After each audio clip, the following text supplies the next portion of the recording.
coming up to Shoshone Ice Caves. Looks like they got somebody riding a dinosaur. It did.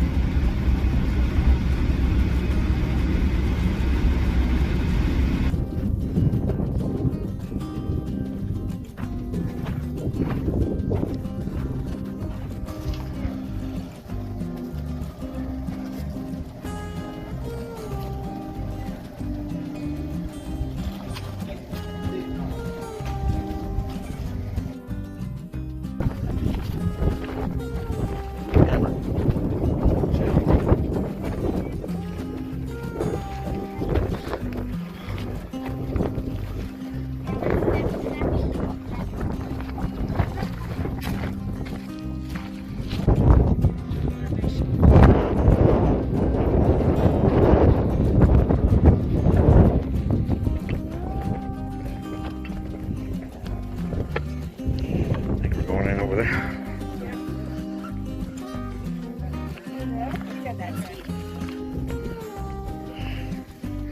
Oh, that's cool.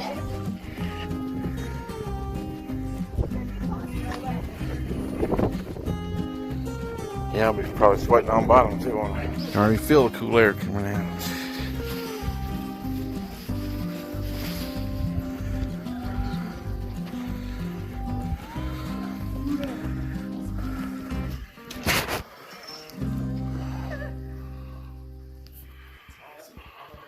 Ice water just at the entrance to the cave. At the time, the cave entrance was only about 14 inches high and 2 foot across, and you could only go back about 10 feet into the cave because then it was just packed with ice. And we estimate that around the time of the discovery, there was about 300,000, braces make me talk funny, 300,000 tons of ice in there. So he went home, he told everyone about it, kind of like what any other 10-year-old boy would do, and they found someone cool like that.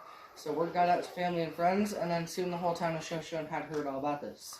At the time, this land wasn't actually owned by anyone, so you could kind of come here and do whatever you like. So people from Shoshone actually came here and they brought dynamite with them, and they blasted the front of the cave open so that they could harvest the ice. After they would harvest the ice, they would ship it all the way to the coast of Oregon, and they would use sawdust and straw to keep it cool in their train carts. Fun fact, the town of Shoshone was the first town known with ice-cold beer all year round. And now we are the drunkest county in Idaho, so... Not related. But fast forward quite a few years, we don't know the exact year that this happened, but it was sometime in the early 30s. Someone decided to blast the back of the cave open, but by doing so they completely disrupted the airflow, which is essential to make it cold in here, and all the ice was completely melted away 15 years later.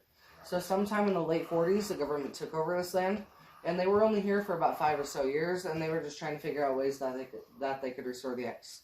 They couldn't really come up with anything, so they soon decided that it wasn't worth their time or their money, so they abandoned the project and put it up for lease.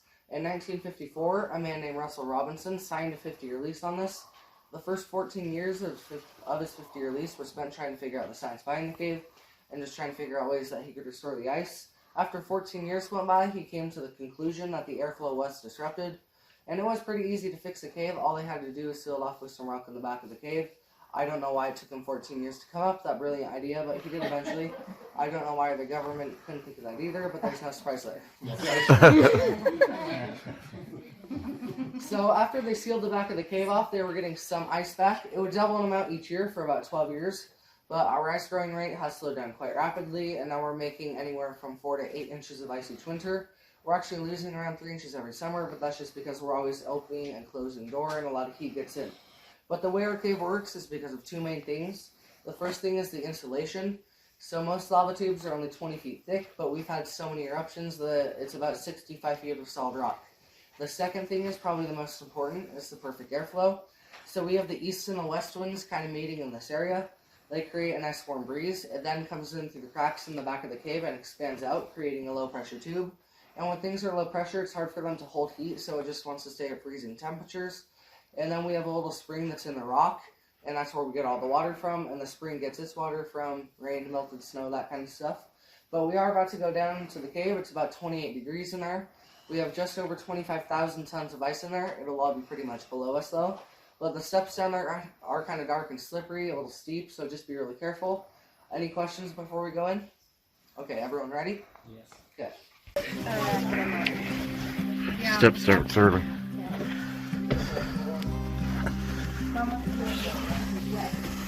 There's a video of me get in front of you.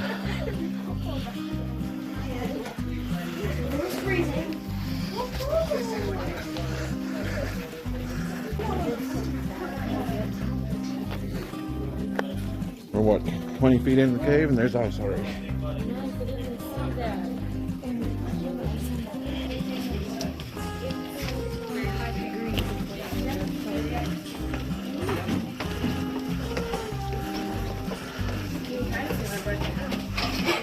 Yeah.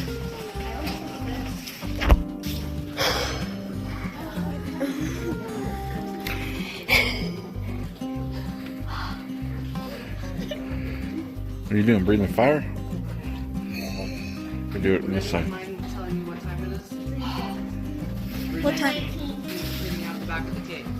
So these were the bones of a mother bear. We did have Prehistoric bones of bear cubs, bones. but unfortunately they were stolen a number of years ago by a former employee. It's really sad that they would do that, but also kind of weird. But it's a subspecies of our current day grizzly bear, so quite a bit smaller. We don't think that the bears actually 10,000 years ago, and they got trapped. We also think that they were probably preserved in the ice caves for thousands of years. And then when they blasted the back of the cave open in the 1930s, the ice caves started to decay. But they're the only form of life that we've ever found in here. So we don't have any bats, snakes, spiders, mice, anything like that. I think that's it right here. Any questions? Watch your head.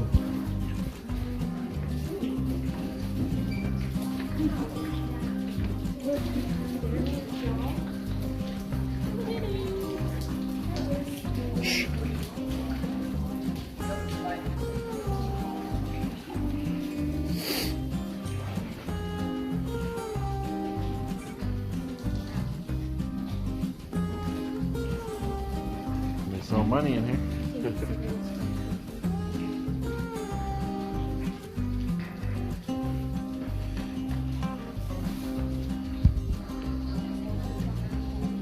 It's frozen down all the way to the bottom of this cave, lava tube, whatever you want to call it. So you could stand on it, nothing would happen, it wouldn't crack or anything like that. You'd probably just slip and that's about it. But there's a few inches of water on top, and that'll all freeze over in winter. But if you look under where we were just walking, quite a few people are still standing above it. You'll see someone quite sneaking out of the ice. That's actually part of the original boardwalk that Russell Robbins. A lot of little kids ask me if the Star Crater right here is a dinosaur footprint. Unfortunately, it's not. But we call it our wishing well, so you can throw a coin in there and make a wish if you want. There's a bear, and it was a grizzly and his cubs. These people are just running up by like wherever you're sleeping. Yeah, right. Yeah. Snakes and it's so fun.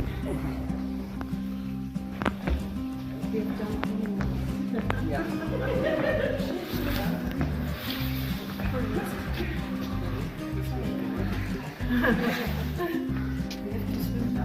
Yep.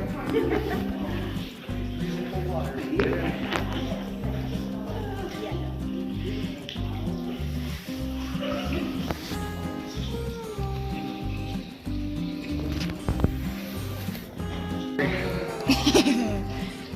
Very.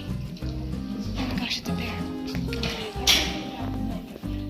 Okay, I'll go get my boss. He can get his four-wheeler probably up to just past those woody leaf people, and he can probably get the right from there. But I'll go get it.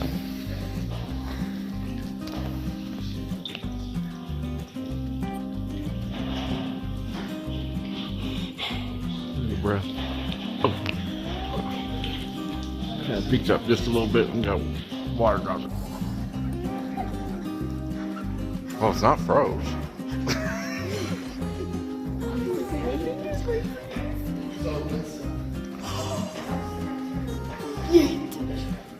Geo surrounding those were artificially dyed, but so lights off, so you guys can see a little better. It's pretty cool. Ooh, ah. That's cool. Like.